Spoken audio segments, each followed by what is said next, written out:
Pertama, ilusi pilihan telah sirna. Pada awalnya dia benar-benar percaya bahwa kamu bisa digantikan. Bukan karena kamu kurang berharga, tetapi karena kencan modern menjual gagasan bahwa perhatian tidak terbatas dan koneksi mudah ditemukan. Sebuah sentuhan di sini, sebuah pesan di sana, wajah baru setiap minggu. Pada awalnya hal itu terasa memberdayakan baginya. Rasanya seperti kebebasan.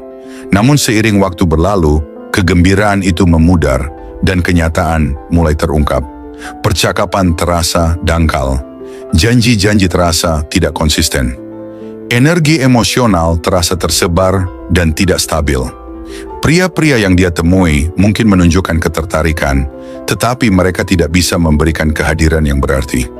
Mereka bisa berbicara, tetapi mereka tidak bisa mendengarkan. Mereka bisa mengejar, tetapi mereka tidak bisa berdiri diam dengan percaya diri. Saat itulah perbandingan diam-diam mulai terjadi. Bukan dengan cara yang dramatis, tetapi dalam momen-momen kecil yang tidak nyaman.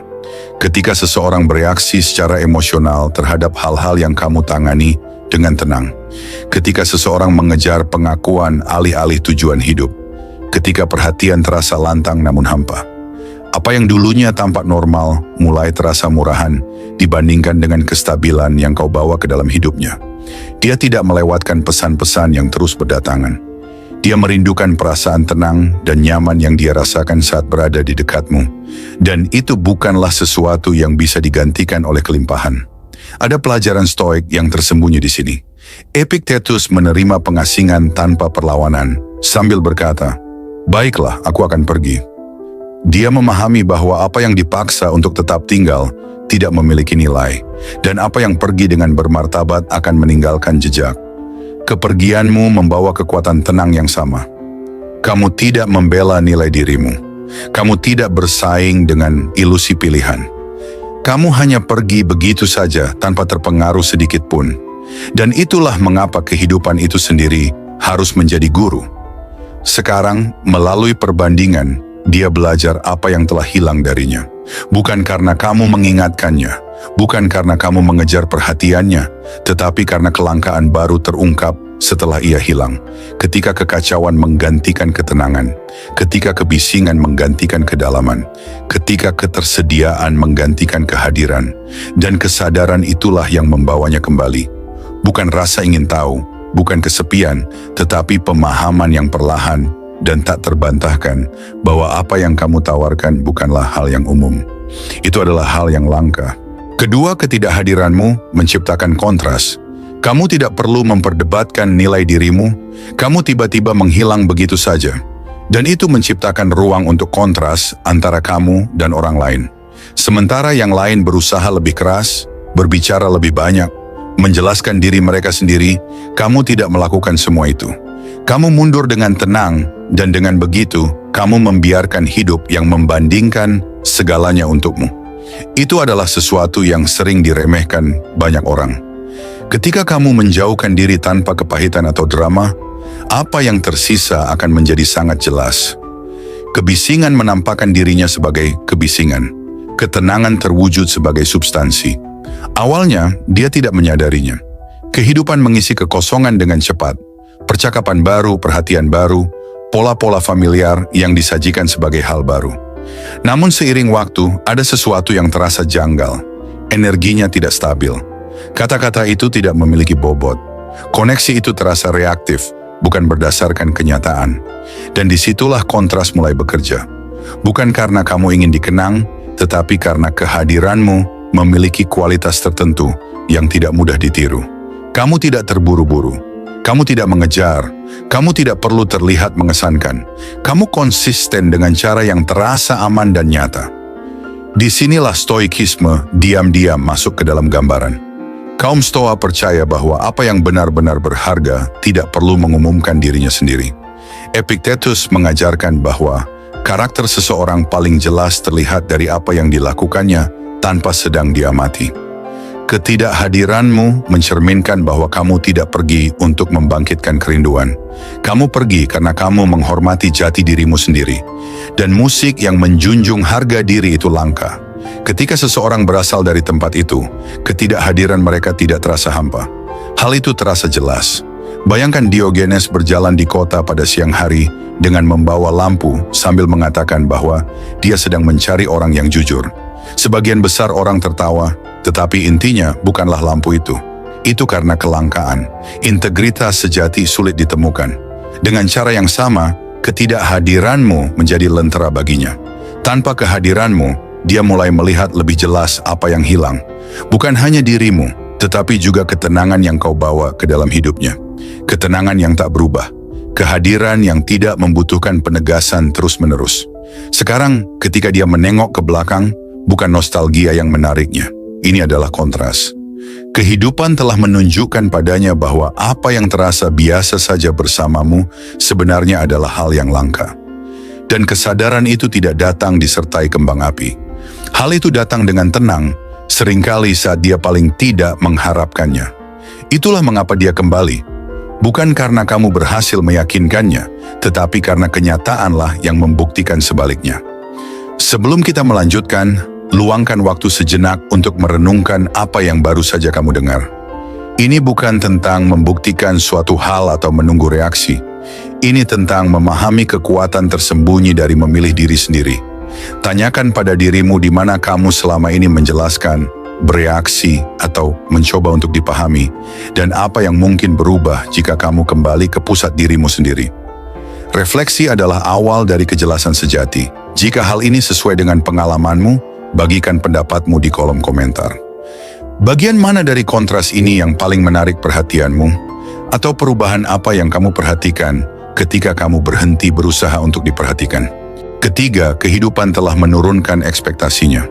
Awalnya, dia mengejar sensasi itu karena dia percaya bahwa itulah yang seharusnya dirasakan dari cinta. Intens, menyita perhatian, selalu tegang.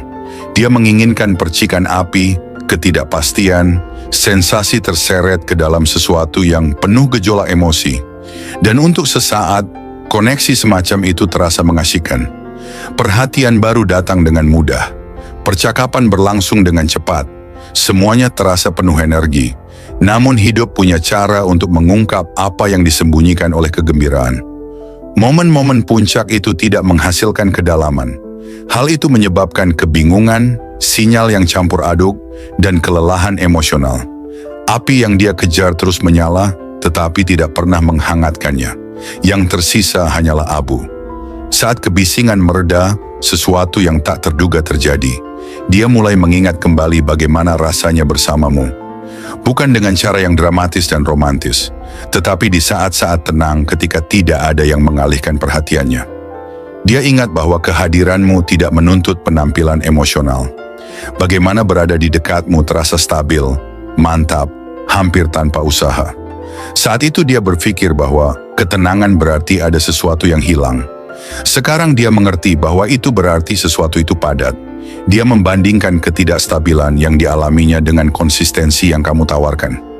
Dan untuk pertama kalinya, kontras tersebut menjadi mustahil untuk diabaikan. Disinilah kehidupan mulai mengajarkan pelajaran-pelajaran tersulitnya. Kamu tidak akan menghargai kedamaian sampai kamu pernah hidup tanpanya. Kamu tidak akan menyadari rasa aman secara emosional sampai kamu cukup lama merasa tidak tenang hingga mendambakannya. Pria-pria yang dia temui setelahmu mungkin menarik, menawan, atau intens, tetapi mereka tidak memiliki ikatan yang kuat. Dan seiring waktu, kurangnya landasan yang kuat itu mulai membebani dirinya. Saat itulah dia menyadari bahwa kamu bukanlah orang biasa. Kamu adalah sosok yang langka. Clint Hess bekerja sepanjang malam membawa air agar ia mampu belajar filsafat di siang hari. Dia memilih disiplin daripada kenyamanan karena dia memahami bahwa nilai sejati dibangun secara perlahan seiring waktu. Kamu melakukan hal yang serupa. Kamu melewati patah hati tanpa terjerumus ke dalam dendam atau mencari pengalihan perhatian untuk meredakan rasa sakit. Kamu tidak memohon pengertian atau mencoba membuktikan nilaimu. Kamu telah berevolusi. Kamu telah menyempurnakan dirimu. Kamu menjadi lebih tenang, lebih terkendali, dan lebih utuh. Dan pria seperti itu mereduksi fantasi tanpa pernah menghadapinya. Dia tidak berdebat dengan ilusi. Dia mampu bertahan lebih lama. Jadi, ketika dia berpikir untuk kembali, itu bukan karena sensasi itu hilang sesaat. Itu karena kehidupan telah menunjukkan padanya perbedaan antara kegembiraan sementara dan substansi yang abadi. Di antara kebisingan dan kehadiran, di antara orang-orang yang bersinar terang dan menghilang, dan seorang pria yang keteguhannya tetap ada lama setelah dia tiada. Dan sekarang dia kembali dengan kesadaran yang lebih mendalam. Bukan karena kamu menunggu, tetapi karena kamu tidak menunggu. Nomor 4, kamu tetap langka karena tidak kembali. Kebanyakan orang akan menyerah di bawah tekanan. Sebagian besar hasilnya akan kembali saat dites, tetapi kamu tidak. Dan keputusan itu jauh lebih berat daripada kata-kata apapun yang bisa kamu ucapkan. Keheninganmu bukanlah dingin dan juga bukan strategis. Itu sudah jelas. Hal itu berasal dari kesadaran akan jati diri dan penolakan untuk mengorbankan harga diri. Sementara orang lain akan bergegas kembali begitu muncul ketidakpastian, kamu tetap diam, teguh, utuh, dan keheningan itu membawa sebuah kepastian yang awalnya tidak dia mengerti, tetapi dia merasakannya. Saat itu dia mungkin salah mengartikan ketidakhadiranmu sebagai ketidakpedulian atau kesombongan. Dia berasumsi bahwa diam berarti menunggu, atau bahwa pada akhirnya kamu akan kembali seperti orang lain. Namun kehidupan punya cara untuk mengungkap asumsi-asumsi tersebut. Seiring waktu berlalu, dia bertemu dengan orang-orang yang berbicara tanpa henti, tetapi tidak memiliki pendirian, yang bereaksi secara emosional tetapi dangkal, yang mudah didekati tetapi tidak stabil. Dan perlahan tanpa kehadiranmu, perbandinganlah yang melakukan tugasnya. Dia mulai menyadari bahwa apa yang kamu tawarkan bukanlah kasih sayang yang berlebihan atau keterikatan yang dramatis. Itu adalah rasa aman secara emosional, konsistensi, dan pengendalian diri, hal-hal yang hanya disadari setelah hilang. Disinilah stoikisme diam-diam bersemayam di bawah permukaan. Seneca menulis, dia yang takut mati tidak akan pernah melakukan sesuatu yang layak bagi seorang pria yang hidup. Kamu tidak takut kehilangan, tidak kehilangannya, tidak kehilangan masa lalu, tidak kehilangan versi dirimu yang pernah berusaha lebih keras dari yang seharusnya. Kebebasan itu membuatmu berbahaya dengan cara terbaik karena kamu tidak dikendalikan oleh hasil.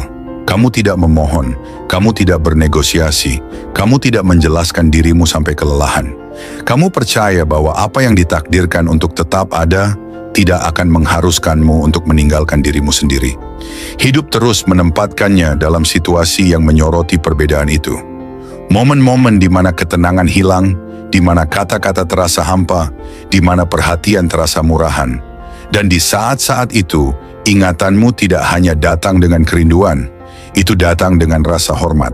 Karena kamu tidak meninggalkan kekacauan atau kebingungan. Kamu meninggalkan sebuah standar, contoh tenang seorang pria yang bisa pergi tanpa kepahitan dan tetap maju tanpa terluka. Jadi ketika dia memikirkanmu sekarang, itu bukan nostalgia yang menariknya kembali. Itu adalah pengakuan. Dia kembali karena hidup telah mengajarkannya hari demi hari bahwa pria sepertimu tidak biasa. Mereka tidak kembali secara impulsif.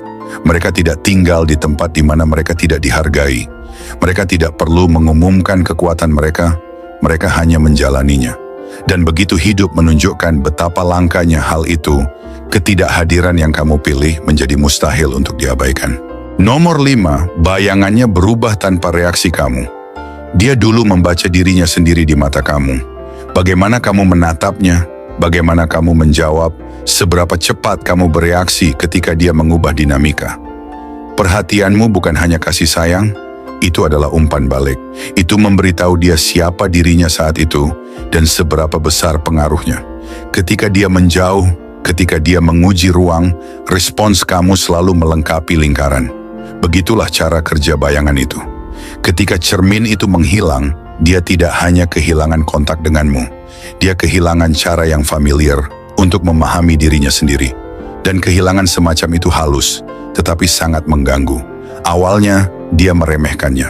Dia mengatakan pada dirinya sendiri bahwa itu tidak penting, bahwa keheninganmu bersifat sementara, bahwa pada akhirnya kamu akan merespons seperti yang selalu kamu lakukan, memeriksa, menyesuaikan, bereaksi. Dia menganggap ketenanganmu hanyalah fase lain, yang lain jeda sebelum semuanya kembali normal. Tapi hari-hari berubah menjadi minggu dan tidak ada yang terjadi.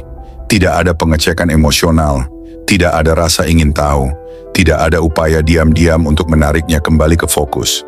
Saat itulah refleksi benar-benar mulai berubah. Tanpa reaksi kamu yang membentuk momen itu, dia dibiarkan sendirian dengan pertanyaan-pertanyaan yang belum pernah dia tanyakan sebelumnya. Apakah dia masih diinginkan, masih berpengaruh, masih mampu menggerakkan seseorang secara emosional hanya dengan mengubah nada atau jaraknya? Ketika kamu ada di sana, jawaban-jawaban itu terasa otomatis. Tanpa kamu, jawaban-jawaban itu menjadi tidak pasti. Dan ketidakpastian memiliki cara untuk bergema dalam keheningan. Kehidupan kemudian turun tangan untuk menyelesaikan pelajaran.